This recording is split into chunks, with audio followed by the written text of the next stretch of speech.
Bonjour, je vais vous présenter ici une application pour effectuer des attaques sur des systèmes sans fil utilisant une fréquence de 433 MHz. Parmi ces systèmes, nous retrouvons les télécommandes de portail, de garage, de volets, des alarmes, bref, beaucoup d'appareils domotiques. Ces systèmes ne sont pour la plupart pas protégés, donc ils utilisent toujours le même signal pour communiquer. Prenons l'exemple d'une télécommande de volet. On va appuyer sur la télécommande pour ouvrir les volets. Ça va envoyer un signal au récepteur qui va déclencher un moteur pour ouvrir les volets. Et de même pour fermer les volets, un signal va être envoyé.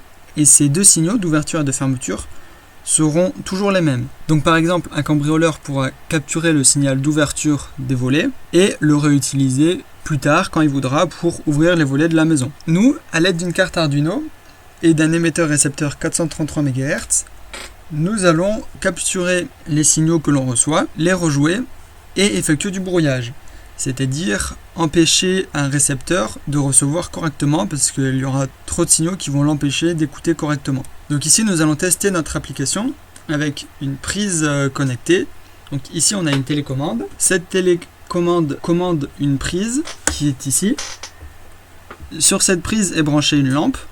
Si on appuie sur le bouton on, la lampe s'allume. Si on appuie sur le bouton off, la lampe s'éteint.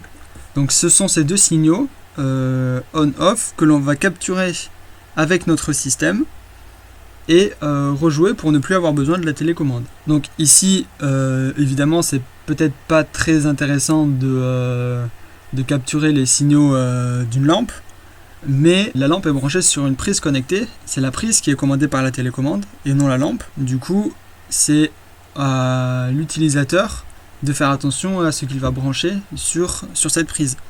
Par exemple, quelqu'un pourrait se dire chouette, je vais brancher mon ouverture de garage, comme ça j'aurais pas acheté une télécommande de garage parce que j'ai déjà ça.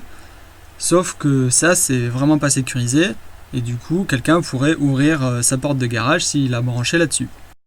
Là, on a notre carte Arduino avec un émetteur, une antenne et un récepteur. Cette carte Arduino est reliée au PC et sur le PC on fait tourner une application Python pour commander la carte Arduino. On va voir ça tout de suite. Tout d'abord il faut téléverser le code sur la carte Arduino. Donc on vérifie que la carte est bien branchée, c'est la bonne carte, le bon port.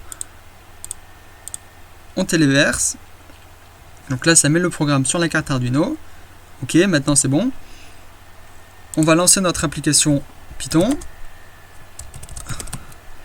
Et donc si on la lance, il nous dit il faut un argument, soit scan, soit replay, soit jamming. Donc on écoute, on renvoie un signal et jamming, on fait du brouillage. Donc on va commencer par écouter ce qui se passe. Là on saisit le port. Donc on l'a vu, le port ici, c'est celui-ci. Donc c'est ACM0, il faut faire attention, des fois ça peut être ACM1, 2, 3, voilà. Et si vous avez Windows, c'est comme quelque chose. Donc, on met le port, ça se connecte à la carte Arduino, c'est bon. Maintenant, le récepteur est passé en mode écoute.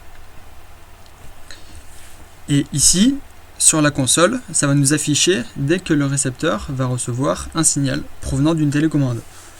Donc là, on appuie sur le bouton pour allumer la lampe.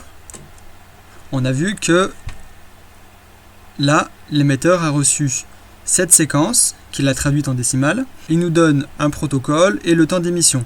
Ces informations seront nécessaires si on a besoin de rejoindre un signal, mais ces informations sont stockées dans un fichier texte si on ne les a pas sous les yeux. Et ensuite, on éteint. On a reçu un autre signal. Et on peut faire CTRL-C pour arrêter. Ça va arrêter la boucle infini qui affiche nos données, mais ça va également arrêter correctement l'Arduino. Donc là l'émetteur il arrête d'être en mode émission et la carte Arduino est repassée dans une boucle où elle attend un signal provenant de l'ordinateur pour lui dire dans quel mode passer. Maintenant on va rejouer ces signaux. Donc comme je disais, là ces signaux ils sont dans signaux.txt, on a les deux. Et on va pouvoir rejouer ces signaux avec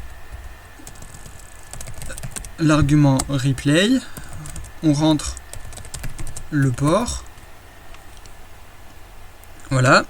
Donc maintenant, saisir le signal à envoyer en format décimal. Donc on l'a ici pour allumer 8902836. Le nombre de bits, on nous dit que c'est sur 24 bits. Le protocole 5. Et le temps, ça a mis 520 microsecondes. Donc 520. Hop. C'est bon. Notre émetteur a envoyé au récepteur de la lampe. Et la lampe s'est allumée sans utiliser la télécommande. On peut éteindre avec le signal que l'on a reçu ici, là. Donc, on a 93 81 668 sur 24 bits, le protocole 5 et le temps 519. On envoie, le signal a été envoyé, la lumière s'est éteinte sans utiliser la télécommande. Et si on veut s'arrêter, on peut rentrer stop et ça s'arrête proprement et la carte Arduino repasse dans un mode, dans une attente où elle va attendre que l'ordinateur lui envoie une autre information. Maintenant, nous allons pouvoir tester le mode brouillage de notre application. Donc,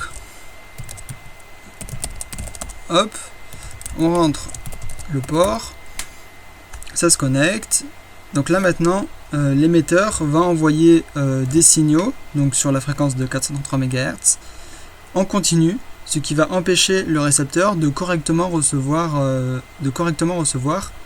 le signal de la télécommande. Donc si j'appuie pour allumer la lumière, on voit bien que ça ne fonctionne pas à cause du brouillage. Autre chose, là notre émetteur est branché en 5 volts. Il peut aller jusqu'à 12 volts et plus on met de tension, plus il va émettre loin. Ici 5 volts c'est pas beaucoup, il va pas beaucoup émettre, donc si on se rapproche suffisamment près du récepteur, le brouillage ne va pas fonctionner correctement. On peut tester. Hop, voilà. Ça fonctionne un peu mais beaucoup moins bien. On peut quand même allumer la lampe. Le mieux ce serait d'alimenter par exemple avec une pile 9 volts notre émetteur pour avoir un meilleur brouillage, mais on évite de le faire ici parce que le brouillage est interdit et ça peut gêner les voisins qui utilisent des systèmes domotiques sur cette fréquence. Donc on reste sur du 5 volts pour nos tests, ça marche bien en démonstration. En pratique après ça marchera sûrement moins bien. Ensuite pour arrêter notre brouillage, donc toujours pareil, CTRL-C, ça arrête le programme et ça met la carte Arduino, ça la remet dans un mode d'attente où elle va attendre que l'ordinateur lui donne des consignes.